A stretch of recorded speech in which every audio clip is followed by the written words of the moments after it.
আসসালামু আলাইকুম বন্ধুরা, সবাই কেমন আছেন? আমাদের ইসলামিক পেজে আপনাদের স্বাগত জানাই।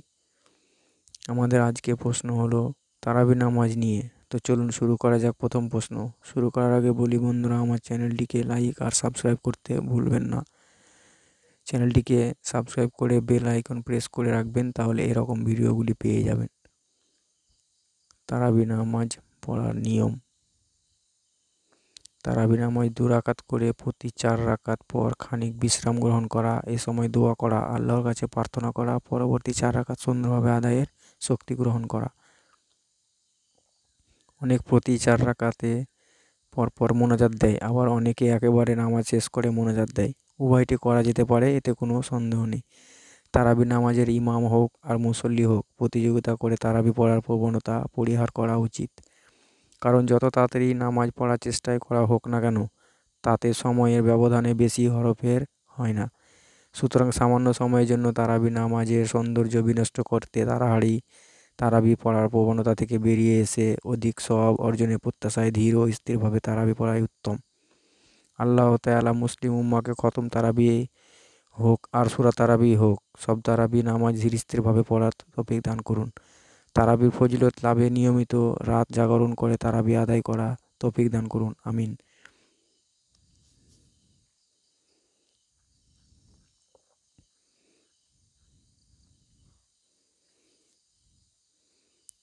তারাবি নামাজের নিয়ত উচ্চারণ। নাইতুয়ান উসালি আলিল্লাহি তাআলা রাকাইতি সালাতিল তারাবি সুন্নাতি রাসূলিল্লাহি তাআলা মুতাজ্জিয়ান ইলা জিহাতিল কাওয়াতিস শরীফাতি। আল্লাহু আকবার।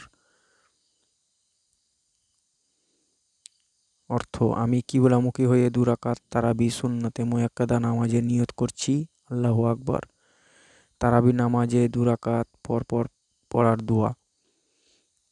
উচ্চারণ: হাজা মিং ফাদলি রাব্বি ইয়া কারিমাল ফারুফ ইয়া কাদিমাল ইহসান আহসিন ইলাইনা বি ইহসানিকাল কাদিম সাব্বিত কুলুবানা আলা দিনিকা বিরহমাতিকা ইয়া রহমানির রহিম। তারাবি নামাজের 4 রাকাত পর পর পড়ার দোয়া। তারাবি নামাজে 4 রাকাত পর পর এই দোয়াটি পড়ার প্রচলন রয়েছে। উচ্চারণ: সুবহানি জিল মুলকি অল মালাইকুতি সুবহানি জিল ইজ্জাতি অল আজমাতি অল হাইবাতি অল কুদরাতি অল কিবরিয়াই অল জাবারুতি সুবহানাল মালিকাল হাইয়্যিল্লাযী লা ইয়ানামু ওয়া লা ইয়ামুতু সুবহান কুদ্দুসুন রাব্বুনা রব্বুল মালাইকাতি ওয়ার রূহ। অর্থ: আল্লাহ পবিত্রময়, সাম্রাজ্য ও মহত্বের মালিক। তিনি পবিত্রময়, সম্মান, মহত্ব ও প্রতিপত্তিশীল, সত্তা, ক্ষমতাবান, গৌরবময় ও প্রতাপশীল। তিনি পবিত্রময় ও রাজাধিরাজ, যিনি চিরঞ্জীব, কখনো ঘুমায় না এবং চিরমৃত্যুহীন সত্তা। তিনি পবিত্রময় ও বরকতময়, আমাদের প্রতিপালক, ফেরেশতা কুল এবং জিবরাইল আলাইহিস সালামের প্রতিপালক। তারাবি নামাজের মোনাজাত। তারাবি নামাজের শেষে এই দোয়াটি পড়ার প্রচলন রয়েছে। বাংলায় উচ্চারণ: আল্লাহুম্মা ইন্না নাসআলুকাল জান্নাতা ওয়া নাউযু বিকা মিনান নারি ইয়া খালিকাল জান্নাতা ওয়ান নারি বিরহমাতিকা ইয়া আজিজু ইয়া গাফফারু ইয়া কারিমু ইয়া সাত্তারু ইয়া রাহিমু ইয়া জব্বারু ইয়া খালিকু ইয়া বাররু। আল্লাহুম্মা আজরিনা ওয়া খাল্লিসনা মিনান নারি ইয়া মুজিরু ইয়া মুজিরু ইয়া মুজিরু বিরহমাতিকা ইয়া রহমানির রহিম। তারাবি নামাজের ফজিলত। রাসূল সাল্লাল্লাহু আলাইহি ওয়াসাল্লাম বলেন, হে আমার উম্মতগণ, তোমরা জেনে রেখো, আল্লাহ তোমাদের ওপর রমজানের রোজা ফরজ করেছেন এবং উহার রাতে তারাবির নামাজ সুন্নাত করেছেন। অতএব যে ব্যক্তি খালেস নিয়তে ঈমানের সাথে কেবল সওয়াবের আশায় এ মাসে দিনের বেলায় রীতিমতো রোজা রাখবে এবং রাত্রিতে রীতিমতো তারাবির নামাজ পড়বে, তার বিগত সব সাগিরা গুনাহ মাফ করে দেওয়া হবে। অতএব এই পবিত্র মাসে অধিক নেকি অর্জন করে লওয়া উচিত। এ মাসে একটি ফরজ অন্য মাসের 70টি ফরজের সমান নেকি পাওয়া যায়। তারাবি নামাজে তাড়াহুড়ো করার বিধান।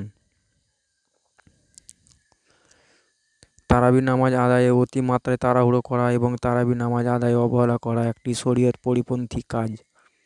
যেমন মুরগির ঠোকর দেওয়া মতো করে নামাজ আদায় করা এবং তারাবি নামাজে কোরআন খতম করার উদ্দেশ্যে তারাবি কিরাত করা। মনে রাখতে হবে, তারাবি নামাজ রমজান মাসে অবশ্যই সুন্নাতে মুয়াক্কাদা। অধিকাংশ মসজিদের ইমামদের দেখা যায় তারা তাদের মসজিদসমূহে তারাবির নামাজ তাড়াহুড়ো করে তারাবির নামাজ আদায় করতে অভ্যস্ত। ফলে তারা নামাজে আরকান সুন্নাত ইত্যাদি আদায়ে অবহেলা করে। নামাজ তাড়াহুড়ো করে শেষ করার প্রবণতায় তারা রুকু সেজদা আদায়ে ধীরস্থিরতা ছেড়ে দেয়। কিরাত পড়তে তাড়াহুড়ো করে এবং কোরআনে আয়াতের শব্দগুলোকে পরিবর্তন করে ফেলে। এ ধরনের নামাজ এবং নেক আমল দ্বারা শয়তান ঈমানদারদের ধোঁকা দেয় ও তাদের বোকা বানানোর চক্রান্ত করে। শয়তান তাদের আমল করা সত্ত্বেও আমলটিকে নষ্ট করে দেয় এবং যারা এই ধরনের তাড়াহুড়োর অনুকরণ করে তাদের নামাজ অনেকে সময় ইবাদতের পরিবর্তে তারা হাসি ঠাট্টায় পরিণত হয়। তাই আমরা বলি একজন মুসল্লির ওপর কর্তব্য হলো সে তার নামাজের বাহ্যিক যেমন কিরাত, দাঁড়ানো, রুকু, সেজদা ইত্যাদি এবং অত্যাধিক যেমন একাগ্রতা, অন্তরে উপস্থিতি, পরিপূর্ণ ইখলাস, কিরাত এবং নামাজের তসবিহ ইত্যাদির অর্থের মধ্যে চিন্তার ফিকির করা।